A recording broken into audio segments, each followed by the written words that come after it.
I'm Larry Peterson from the Pottery Museum of Red Wing, and I am really happy to introduce Dave and Ruthie Stagner. We met them many, many years ago when I started collecting, and we had lots of fun. Their story is unbelievable. We are going to do it in 3 parts. The first part is going to be what collecting was like in the early 70s. The second part was the first convention. We were 2 of probably the only people left that were set up at that first convention. And the third part, which I haven't forgiven them for yet, was their auction. When they had their auction, the prices went, the story I tell is, I had enough money for 20 pieces, I only end up with 4. And nobody could buy a piece of Red Wing in Minnesota for years afterwards. It was so successful. So let's start with what it was like to collect Red Wing in the early 70s. Dave and Ruthie, how did you get started and when did you get started? Well, in 1972, my company moved me to Rochester, Minnesota. I wish I could tell the story about why I said New York, but let's go on with this. Okay. I came first, and Ruthie stayed in Detroit and was working. And we had a mobile home, and we sold the mobile home with all the furniture and everything, and so we had no furniture, no home, and we came here to Rochester, Minnesota. And I was at the hotel in Rochester and decided that, geez, I better start looking for some furniture, and I'll go to an auction. So I rented a car, went down to about the Iowa border. There was an auction down there, a farm auction. I went down there, and the first thing I noticed was, wow, the furniture was really going cheap. You know, for $6, $7 you could get a chest of drawers. And so I couldn't resist. I started buying furniture. And then they put a 3-gallon salt glazed crock up. And I thought, well, I know about salt glaze and I know about those old crocks because we love crockery. When we were home in Detroit, we traveled around Ohio and New York and whatever, and we had seen a lot of it and couldn't afford it. It was expensive. And that first crock went for $3. I thought there must be something wrong with it. But it wasn't. It was a solid crock, so I bought the rest of them when they came up. So I started buying the salt glazed crocks because I loved stoneware, and I thought, these people just don't know what's going to happen to this stoneware. Now, did you know that the company had closed down at that time? No. Okay. No.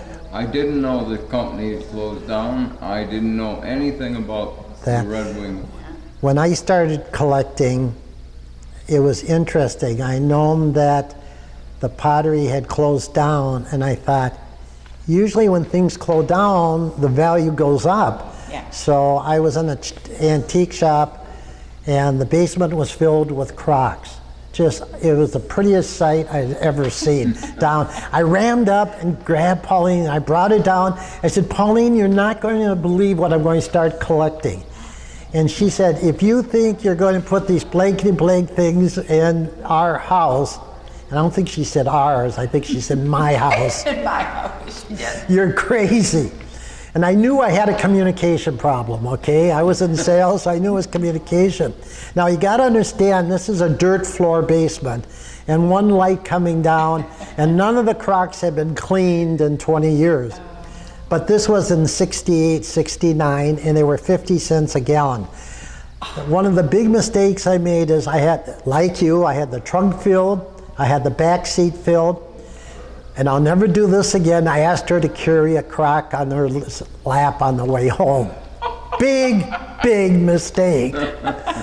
But we came to a contract after we negotiated that anything I bought would stay in the basement, and it would never go upstairs, and it would only be Red Wing. She didn't understand North Star being Red Wing, so that was a tough hurdle to overcome. So it was interesting. Now, how did you find information out about it back then? Because there's no books, nothing. Well, first I had to get back to Rochester, and that's worth saying. I had more furniture and crockery than would fit in a small rental car. Okay. Okay, and it was quite a ways away. So I was worried, what am I going to do? And right at the end of the auction, and everybody's leaving and everything, somebody said, aren't you going to sell that pickup truck? And there was a pickup truck over by the barn. And so I walked over there, and there was a man standing there, and I opened up the hood of this 1960 Dodge pickup truck, and the engine was mint, clean, beautiful. So I said, wow, look at this. And he said, yeah, this was my brother's. That was my brother's truck, and he just put a new engine in it. I slammed the hood. The auctioneer came over, and two guys came over, and first guy bid $25, the second guy bid $50, and I bid $75, and they didn't bid again. So I bought the truck, and that's how I got the first stoneware. And furniture The home. hotel. I brought it in the hotel, the back door, and up the elevator, and all the furniture. And When I came to visit, when I came on a house hunting trip to Rochester, we came to look for houses, and I got up to a hotel room, and it was furniture, back-to-back furniture around the whole room, and Crocs all over on the furniture, on the floor. And I said, what are we doing here? He said, Ruthie, it's so cheap, and this is really good stuff. And I said, okay, this is what our new house is going to look like. He's a better salesman than I am. But you know what we call that, don't you? It's called a good beginning. A good beginning. That's, yes. Yeah. So, and you asked how did I find out about Red Wing? Yes. And so I was interested, where did this stuff come from? Yeah. A lot of the soft glaze didn't have marks on it, but some of the pieces had a wing on them, and it said Red Wing. And so that was my first indication, and it wasn't long that I drove up to Red Wing to look around. And I found out that they were out of business, and I found out that, they had been a big company. Many stories on, the buildings were several stories up, these big brick buildings. I just started looking into it and looking it up. And one of the first books I read was the story about the labor problem and the death of the business. The death of the business. And I read that cover to cover, and that told me a lot. I understood unions and I understood business, because in Detroit we've got unions and we've got business. Okay, it was good beginning, understanding. Let's talk about where you went. For me, I was in the cities, okay? I was selling real estate, working 7 days a week. So the only place I could go looking for it was either shows or antique shops. And I think you were able to go much further looking for it. Tell us about that. Well, we started driving every chance we had. We started driving around to familiarize ourselves with Minnesota and northern Iowa and Wisconsin, and of course we stopped at every antique shop. Okay. And at that time when we first started doing that, Ruthie was telling me, we don't need any more. We've got you know, what It's do we big got? stuff. We got 20 or 30 pieces, and this is enough. You Well, know? let me stop you there. What was, if I remember right, I heard you saying you were up to 1,200 pieces. Yeah. Okay, that's still a good beginning. So, okay, so keep going, I'm sorry. Okay, well, long about a year or two later, Ruthie was kind of getting a little interested. She stopped giving me a hard time. And we went into this one antique shop in Wisconsin. And can I talk about the...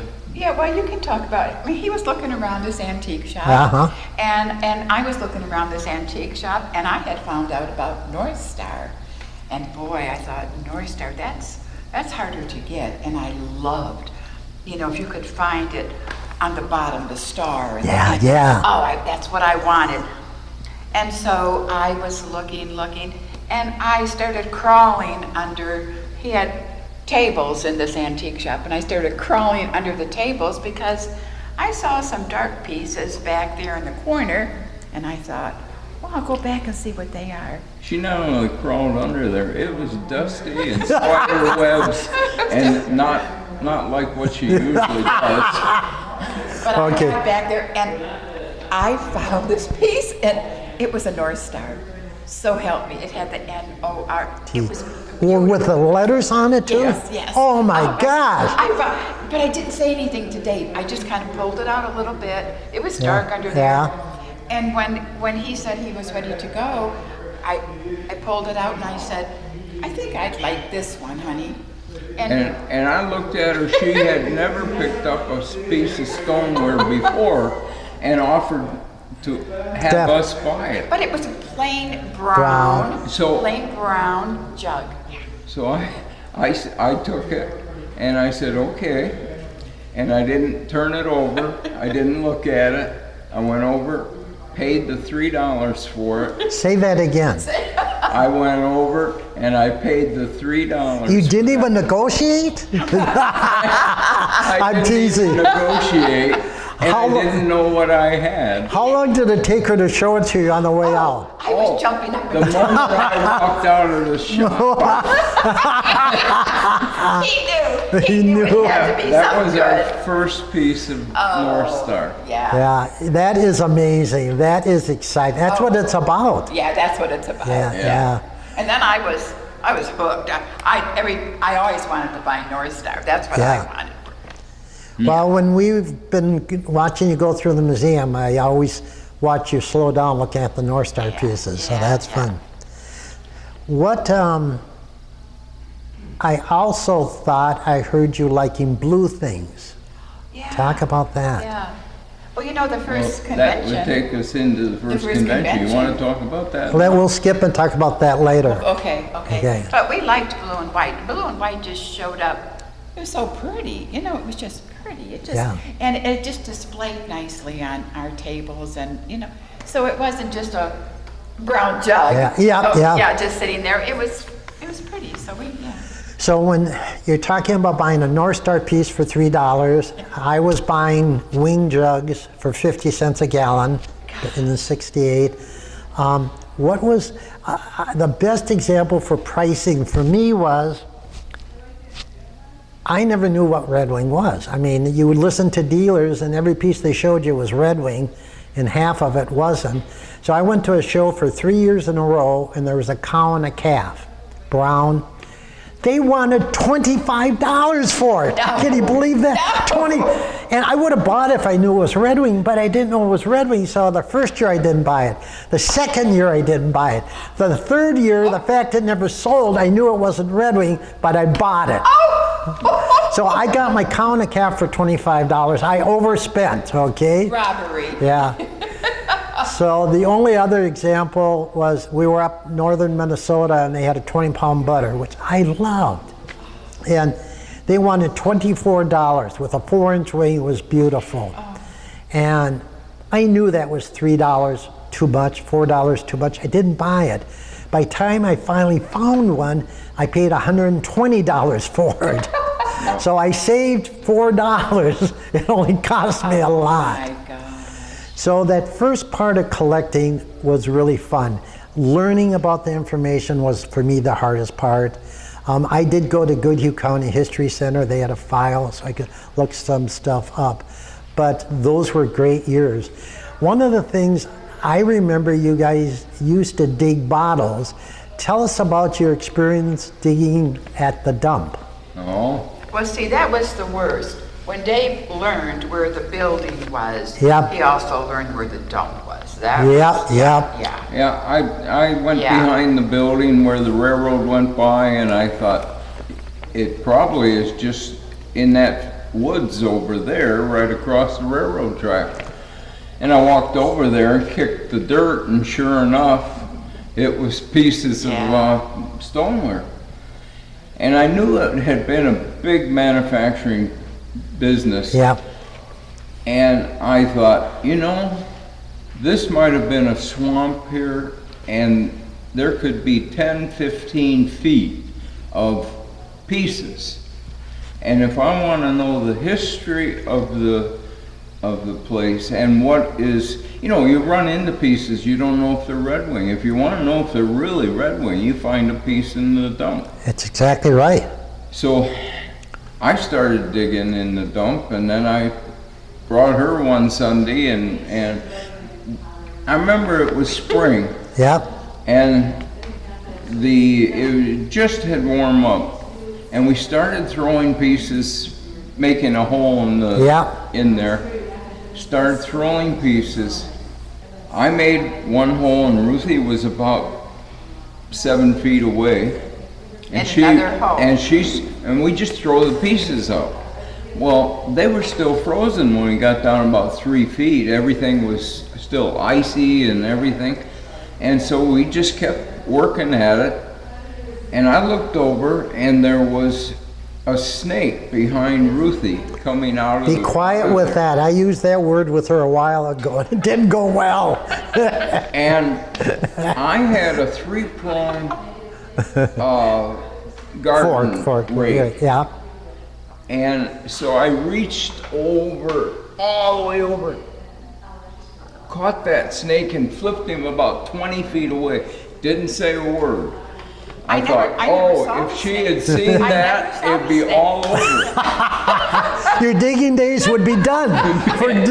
And, you know, I threw 5 snakes in the next 2 hours. You are I never saw one of them. I never saw one of them. Yeah. Well, there's stories out there, and I know it wasn't you guys, and I know it wasn't us, about a couple that ordered a big front loader to dig. What would that have been like? Well, I know it's not us. You know, you have to find somebody with a big front loader and pay them and Yeah. get them down there. Yeah. And then once they're in there, you know, that was all forest. And it was, you know, just amazing. From what I hear, that front loader just went through there and made a path. Yep. And pushed the trees aside. Yeah. And then started digging, and we went down about 9 feet. And I heard the guy wouldn't stop. He was having so much fun. Yeah. Well, Ruthie, what is your fondest memories in that first few years? Anything that really hits you? Well, it's gotta be crawling under that old dusty table. It's gotta be. I mean, but I fell in love with the Red Wing. Every time I see it now, you see a Red Wing, you just fall in love. It's so pretty, you know? Yeah. Yeah. But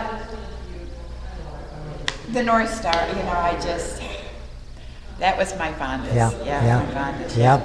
And then we found a couple of lunch hour pieces, and then it was like, oh, lunch hour pieces? Once what do we- you mean lunch hour? And Once then we understood learned about that. the lunch hour pieces, Oh. we started getting Yeah. whatever we could. Yeah. And we had, 7 or 8 Yeah. lunch hour Wow. pieces, Yeah. Wow. you know. Special. And I thought the pig and Dog, maybe? The dog. dog, I thought they were lunch hour pieces, but really they had a mold and they Yeah. made a lot of those. Yeah. But got the dog and and the pig, and then we got a little frog, Yeah. and what else? We had some nice. We had a little, was there a lamb? I forget what it was. We sold them in the auction Yep. in '79, Yeah. and so that's a long time ago, and I don't remember everything now. We just met the lady this week here at convention. We just met the Who lady bought the who frog? has the frog. You're kidding. No, we met Yeah. her. She's got Oh, a frog. my God. I know. She bought the frog Yeah. at the auction, and she knew where it is. Yeah. It's down in Iowa. Yep. Now, have you had fun coming back to Red Wing and seeing and meeting the people? Yeah. It's a great community. Yeah, The- we've had a lot of fun being back here. As you know, I was the vice president of the first Collectors Association, Yep.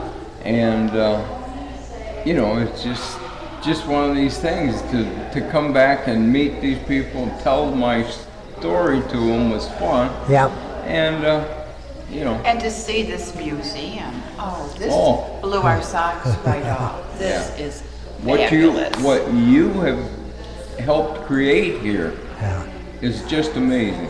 Well, we are really proud. When we were talking on the phone, all I could think about was I couldn't wait to let you guys see this, because this has all been done with volunteers. It'll never be duplicated again. And it's just an incredible museum. It's beautiful. It's got complete. The one thing I wanted to bring up is you talked about North Star.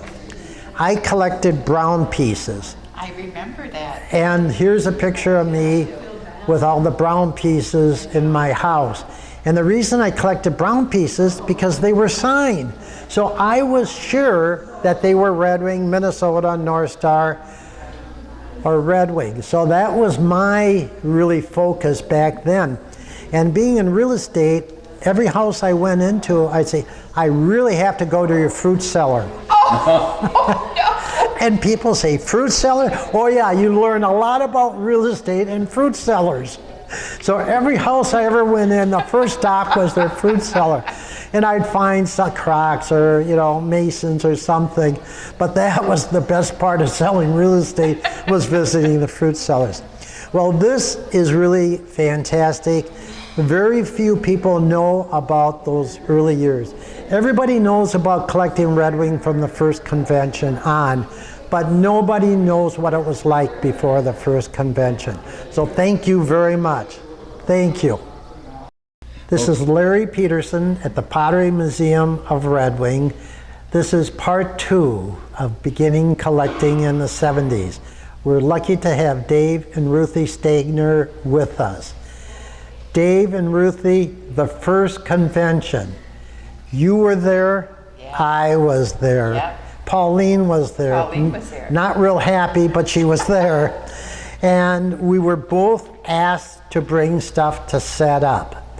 And the first thing that struck me was, I knew I'm crazy, I collect it. And Dave and Ruthie, I know them well enough that they're crazy, they would collect it. But would anybody else show up? 300 people showed up. What was your thoughts to the both of you of the turnout? Were you surprised? I actually didn't notice. I guess I was so busy looking at things and talking to people about what we had, Yeah. one thing and another, and I never noticed that it could have been 20 people or 300 people. I didn't notice. But, when we were going there, we said, well, Ruthie asked me how much space do we have to set up, and I said, well, we'll have one table and one 8-foot table maybe. And well, what are we going to take? We got a lot more stuff than will fit on the table. And so we decided to take blue and white stoneware. So that's like a pitcher. Yep. Bone pitcher. Bowling pitcher. Yeah. Bone pitcher, Yeah. or a jug that has blue and white, or Yeah. anything blue and white. The cups And so that's what we brought. and we had a pretty blue and white old quilt on Yeah. the table, so it was Yeah. it was wonderful. And people would say, oh, this is so beautiful. But that's how I felt about everybody's Yeah. setup. Stuff. Yeah. That first time we got together, we had agreed that it wasn't going to be a sale. Right. Now, It was- one thing sold that whole day. Right. It was going to be collectors bringing something to share stories with each other. Yeah. Yeah. Yeah. And so there was, how many setups do you think we had there? 1, 2, 3, maybe 6 of us at the most. 6 or somebody, 8? Yeah, somebody was on the ground. Yeah? Yeah. A couple of tables. Yeah. We'll show some pictures a little bit later. Drew was there. You're probably right, closer to 8 of us set up. 8. So 8 people set up and there was no selling. And it was really a very enjoyable day. Yeah. It lasted from 10 to 4, and it was at the Goodhue County History Center. And I still was amazed. I mean, what was interesting, I had a table with a lot of jugs on.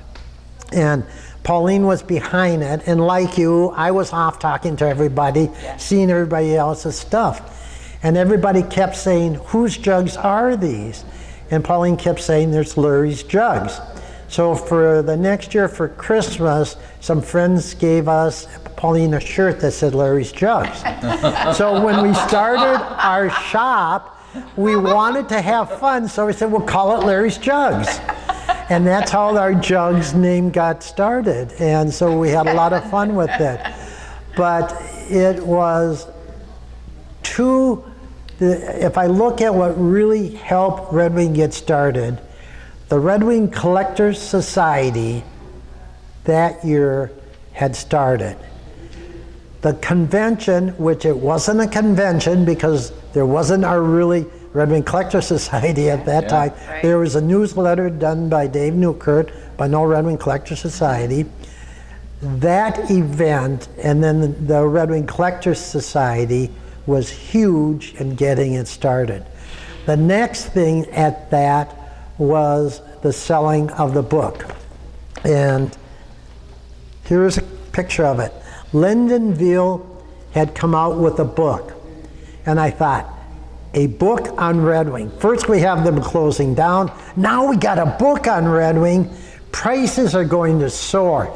My 50 cents a gallon's going to go to $1 a gallon. I better get them. And so there was a mad rush again now. Everybody wanted to get it because of the book was out. Yeah. And so Lyndon was there selling books. They ran out. So somebody had to run all through town to get all the books that were there. So this was huge in getting Red Wing started. And there were so many pieces in this book that, I never knew.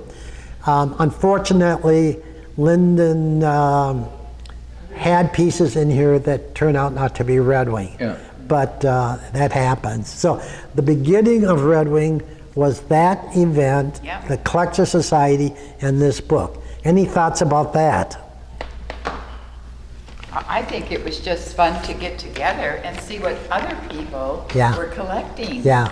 There were I think there were about 8 tables. Yeah. Yeah, I And think so you're right. it was a nice day, and we were out there in the grass. Yeah. And it was just, we had our tables, it was just friendly, just back and forth, just getting to know each Yeah, other. yeah. Really, and getting to know what each other collected. It was interesting to see the passion. We all had one thing in common. We all had that passion for Red Wing. Yeah. And the love of it. Yeah. And that was, I think it kind of bonded us all together, seeing that. So now we had that event. Then we had the book signing, which everybody was blown away. And then the third event was the banquet. And the banquet was at night at the St. James. Right, the same things. And one of the reasons that's so interesting about this is the Collector Society tend to have the convention over the 4th of July. And when Dave Newkirk went to rent for the banquet, the only space open was around the 4th of July. So all of these years, we had the convention around because at the first event. That was the only space That's the open. only- Yeah. Yeah. But tell us about the banquet. That was at the St. James. I don't remember. Well, you did pretty well. You were voted in as vice president.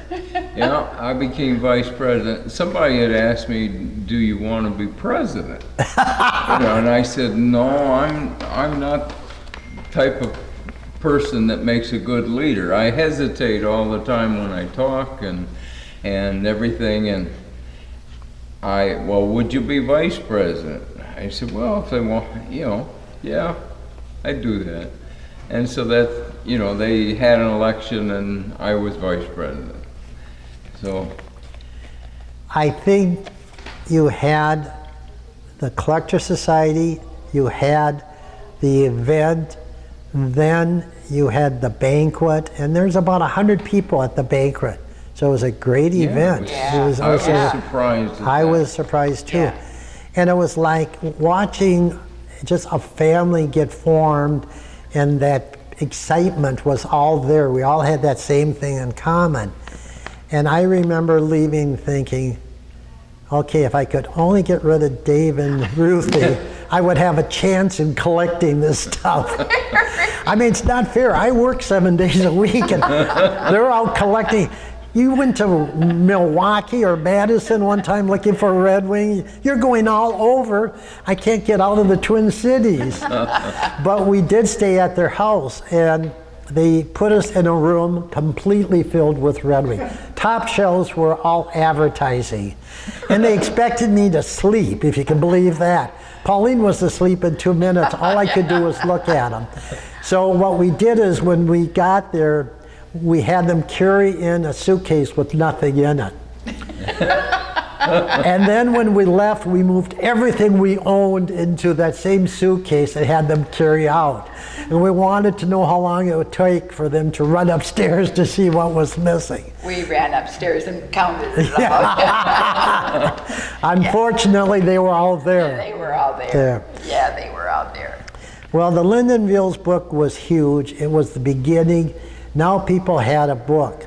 And now it was getting very difficult to find Red Wing. Because everybody now, no matter what it was, it's Red Wing. It's worth a lot. Yeah, yeah. And I thought, I still go back to that first event, not one piece was sold. We were all there to learn, to share, to have fun. Yep. Yeah. And Well, I was really against selling at the second get-together, second convention. I mean, the first official Yep. convention after we formed the society.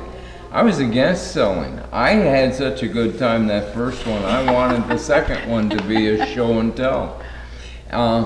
But I was voted down, and people wanted to bring things to sell, and so that's what happened. We started selling at the There were so convention. many more collectors though Yeah. at the second than at the first. Yeah. So, yeah, it really started, it caught on.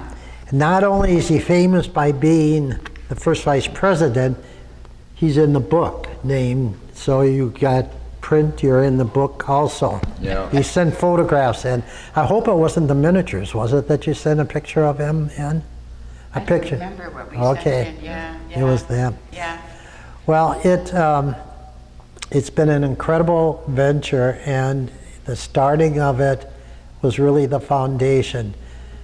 We had the collecting, now we have the first convention, and it didn't start to be a convention until that night, where you became vice president, and then it just grew. So thank you. That's been an incredible, and thank you for all the work you did. And the other part of this is, which we'll talk about in another group, is you ended up with a commemorative. Do you want just a quick story of the commemorative you did? Okay, right now? Yeah, just a quick one. Okay, well, after the, or before the first convention where we sold stuff, I had an idea. I thought, gee, it'd be nice if we had something made that would people could buy it like a collectible. Yeah. And so I thought about it, and I thought, well, it should be something that's really like Red Wing. Really, you know, probably a brown jug. Mm-hmm. It should be small, and you know, then I thought it should be made in Red Wing. If you want something to really represent it, it should be made in Red Wing. So I needed to find a potter in Red Wing. And if it's made in Red Wing, and looks like Red Wing, it should have a stamp on it that says Red Wing. And so I had to find the potter, how to emboss stamps on a hand-turned piece.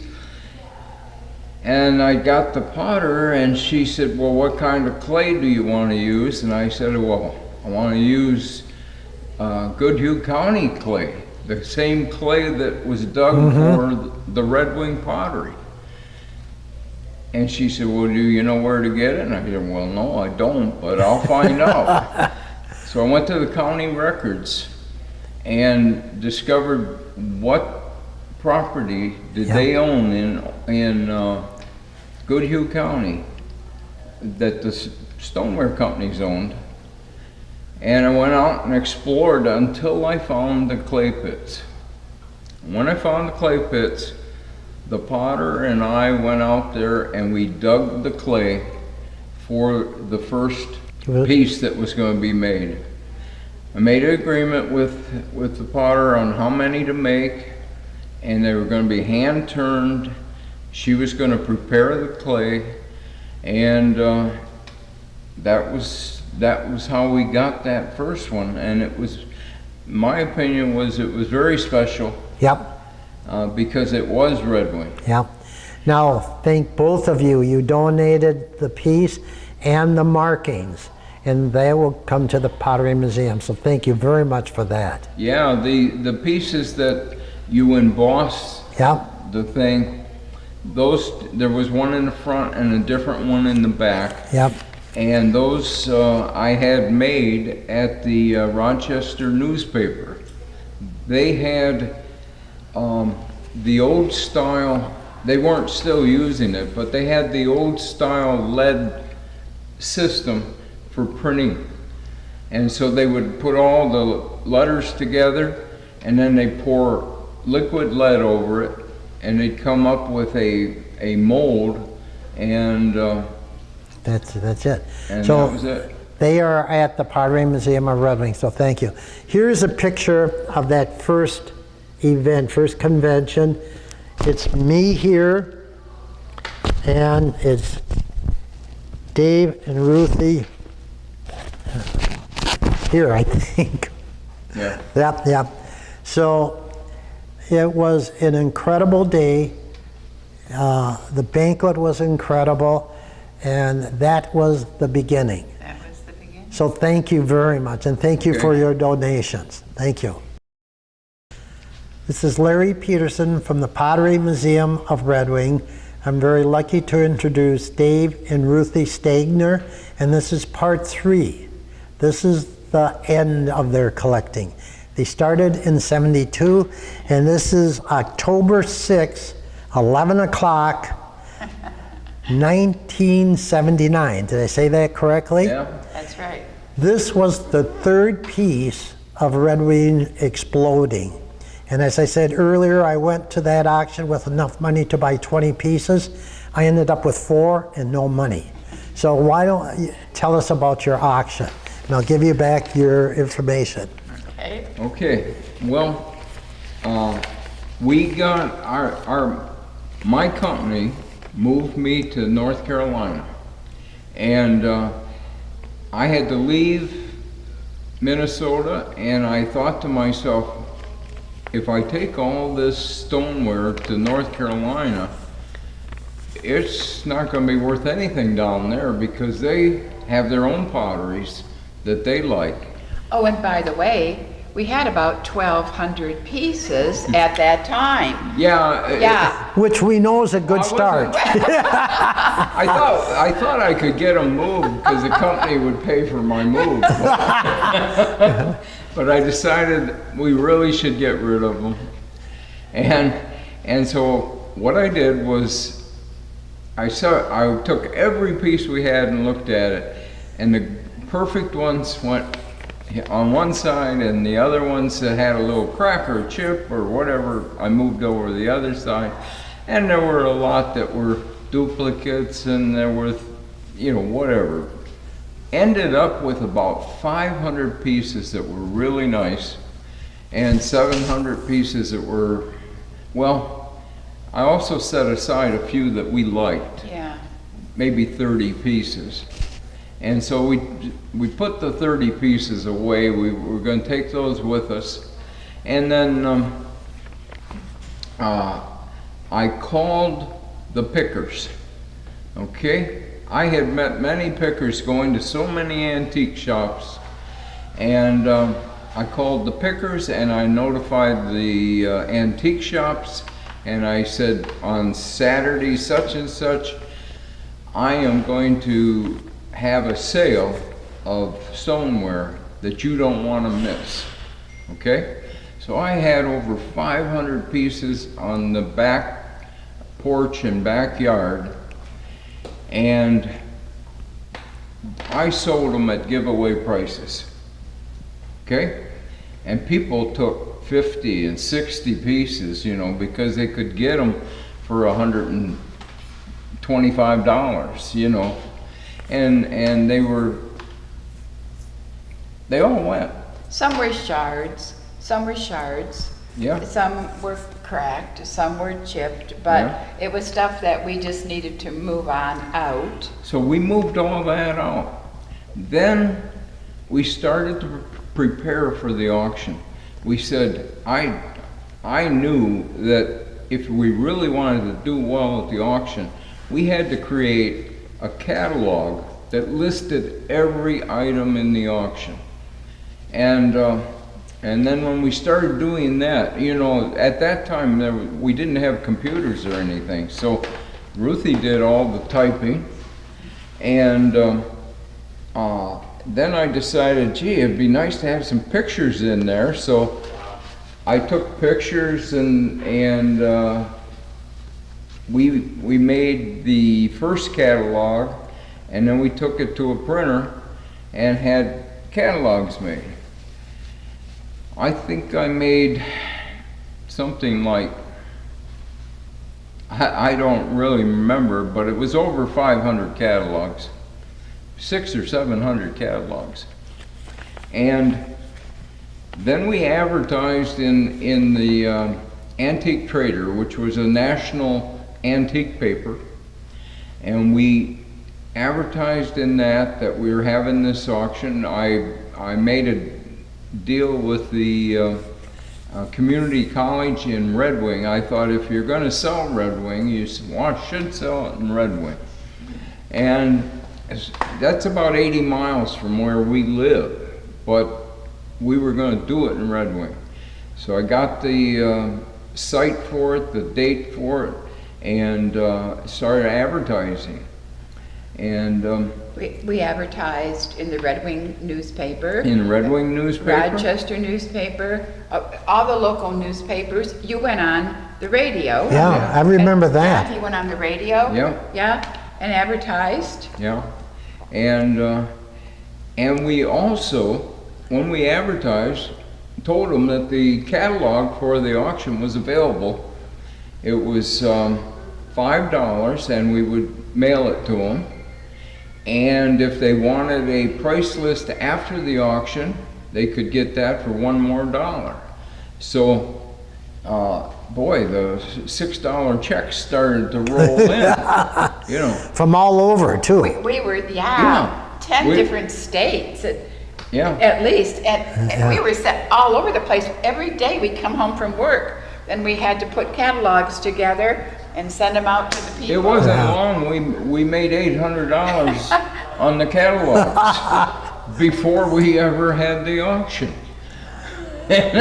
So, and the day of the auction, well, for the auction, we took all the stuff up to the community college, and we had tables set up around this room, and we put everything in order. Yeah. From the first one in the catalog to the last. Oh, remember, we got a great auctioneer. Oh. We got a great auctioneer. Yep. And we had people helping us. So we told the auctioneer, we want you to come and sell our 500 pieces of Red Wing. And we don't need any of your crew. We have our own crew. And Yep. so we'll collect the money, we'll give you the pieces, we'll take do the the pieces out, advertising. we'll do everything. We'll do everything. Right. And during the thing, we'll have people that bring it up to you Yeah. and people that take it out and. So we said, we just need you. Yep. Yeah. And so when he told you, what should I do with something that doesn't sell, what did you tell him?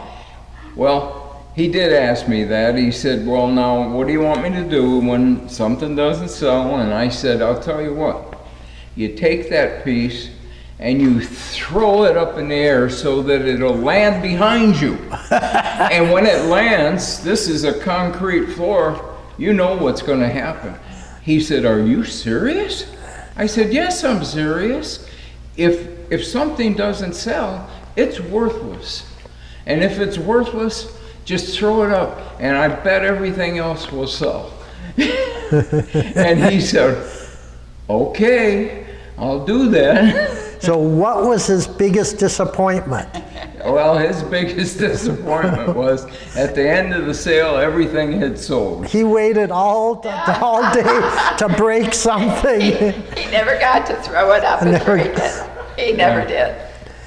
Now, I've heard stories that you slept there that night. Is that true? I did. I slept there. I not only slept there, they had an organ in that room. Uh-huh. And I played the organ half the night. I was so excited. I couldn't hardly sleep.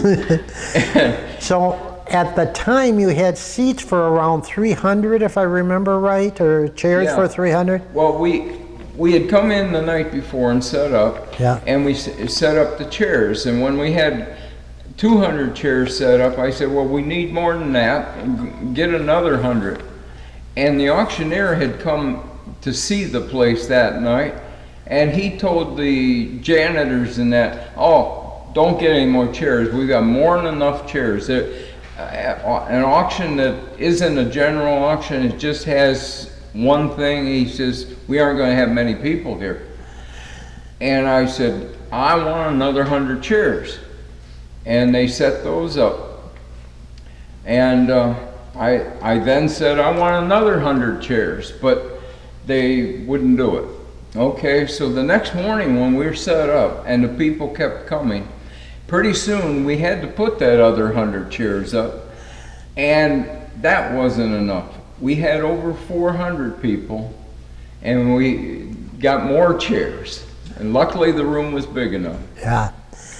Now that auction, as I told you, was the beginning of really skyrocketing Red Wing. If I remember right, somebody called you and wanted you to sell something beforehand. Oh yeah, that was the Sunday before, about a week before the auction.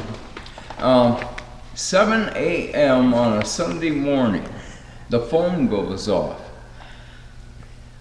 Who could be calling? I get up and I answer the phone, and it's an antique dealer.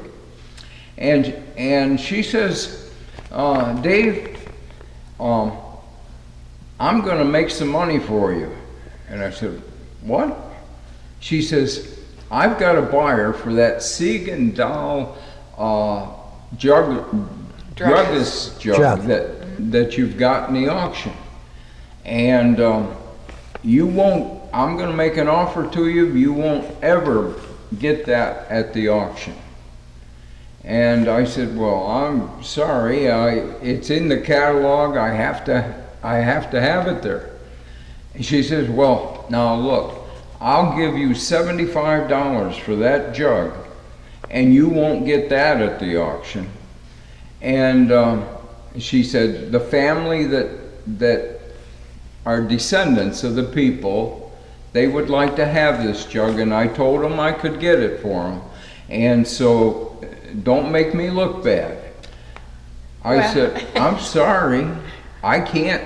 It's in the catalog. I said, you know what?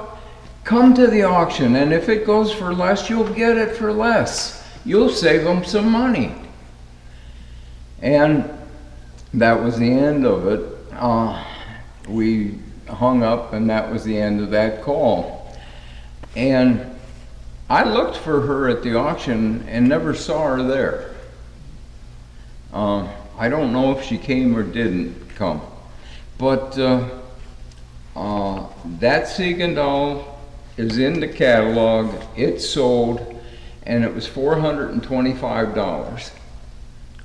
So you didn't lose money by not selling it to her, it looks like. I didn't lose anything, and the family of Segan doll bought that jug. So it went to where it was. When we had talked a couple of times, if I heard right, I thought you guys were looking for maybe $3,500, $4,500 from the sale. Was there some amount at all you might have? Well, I was hoping to get 3,000. We had a lot, 500 pieces, and we had bought all a lot of work. Pieces, and yeah. You had printing everything. Yeah. Of course, you made money on that. Yeah. I'm surprised you didn't cancel and do another one. So you were hoping to do 3,000. Yeah. Roughly, what did you end up doing? Like 26,000. 26,000. Yeah. And the auctioneer. We were shocked. The auctioneer. So was I. had all these boxes to bring home stuff, The all empty. auctioneer had agreed to do it for 10%. Yeah. And I think he didn't really expect it would be that good. No. No, never. And anyway, I didn't either, and I knew Red Wing. after the auction, we went down to the St. James Hotel in Red Wing, and they had a special room off of their normal dining room, and we took that and we took all the people that helped us there and everything, and we said, get whatever you want. And we had bottles of wine, and we had food, and every we had that, And so there was like 10 of us there, or a dozen people, and we had a really good time that evening. And and I'm going to buy the whole thing. And the auctioneer, we had invited him, but he didn't come.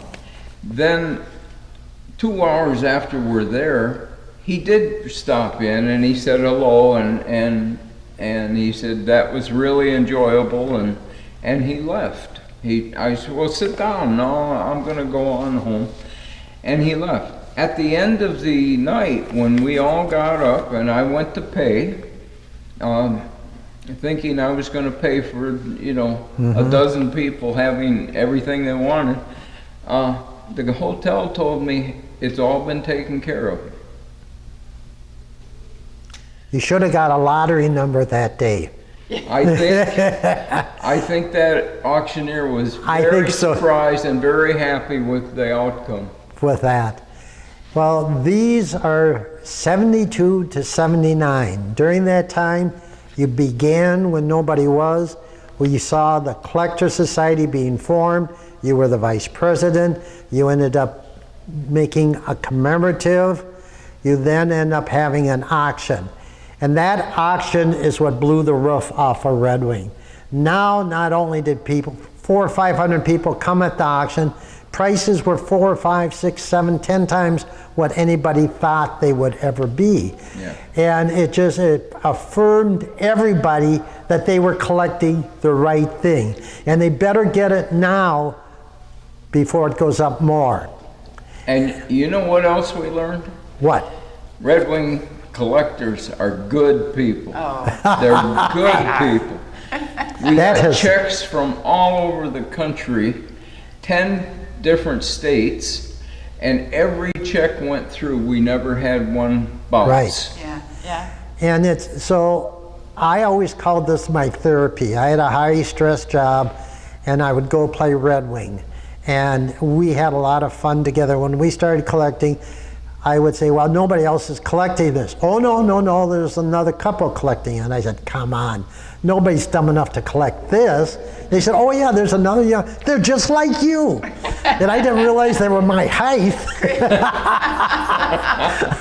But they were just like us, with funny, sense of humors. And so we finally met up, and so we had a lot of fun. But they are great people. This has then grown into something beyond the vision of this museum I've had for many, many years.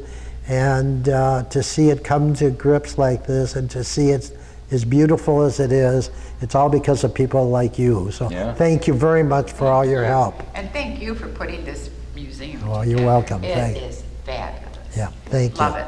All righty. Thank you.